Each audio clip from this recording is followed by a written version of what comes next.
Assalamualaikum warahmatullahi wabarakatuh. Semoga kita diberikan keselamatan dan kemudahan dalam memahami apa yang nanti Bapak ajarkan di sini.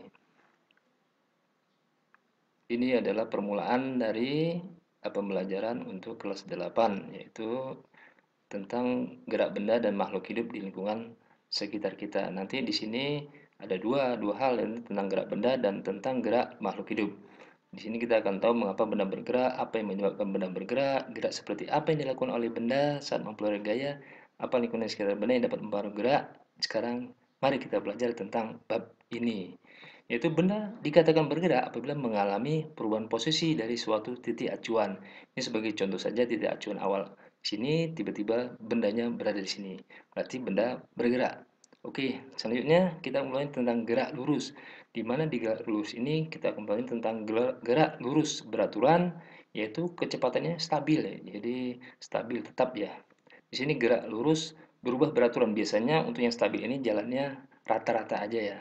Rata, jalannya datar. Untuk GLBB, gerak lurus berubah beraturan, biasanya menanjak atau menurun. Nah, di sini bisa dibaca tentang jadi kecepatan meningkat terus atau turun secara bertahap. Terus ada juga GLBTB, gerak lurus berubah tidak beraturan. Artinya kadang-kadang naik, kadang-kadang turun kecepatannya. Biasanya jalannya yang nggak rata bergerombang gini ya. Untuk contohnya kita lihat untuk gerak lurus ini yaitu seorang atlet berlomba lari 100 meter, waktu yang tempuhnya 10 detik. Maka disimpulkan bahwa kecepatan atlet tersebut berapa? Yaitu kecepatannya perpindahan dibagi waktu.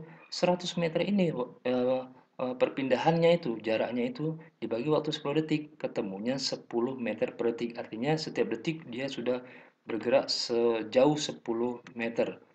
Selanjutnya tentang gaya. Gaya itu adalah tarikan dan dorongan. Dapat mengubah bentuk, arah, dan kecepatan benda. Jadi gaya itu ada yang dengan sentuhan, ada yang tidak sentuh. Gaya sentuh itu tentang gaya otot dan gaya gesek. Gaya otot tentang otot-otot kita pada saat kita memanah, atau gaya gesek pada saat kita menggeser meja atau bangku.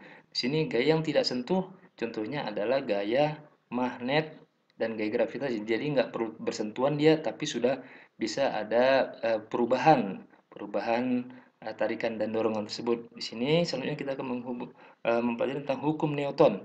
Hukum pertama tentang Newton yaitu benda diam tetap diam, benda bergerak tetap bergerak. Contohnya pada saat kita dalam kendaraan, pada saat direm mendadak, maka posisi tubuh kita akan mental ke depan. Makanya di sinilah gunanya dibuat sabuk pengaman supaya kita tidak mental. Karena kalau enggak kita akan terkena hukum pertama Newton ini. Kita akan bergerak mental menembus kaca bisa-bisa kan begitu. Selanjutnya hukum kedua Newton yaitu percepatan gerak benda berbanding lurus dengan gaya benda dan berbanding terbalik dengan massa benda. Di sini rumusannya A sama dengan sigma nih, harusnya dari sigma ya. Sigma F dibagi M. Artinya ini contohnya gini, pada saat kita menggeser meja, meja yang ringan pasti lebih gampang kita geser daripada meja yang berat karena bergantung kepada massanya, makin berat makin makin lambat percepatannya.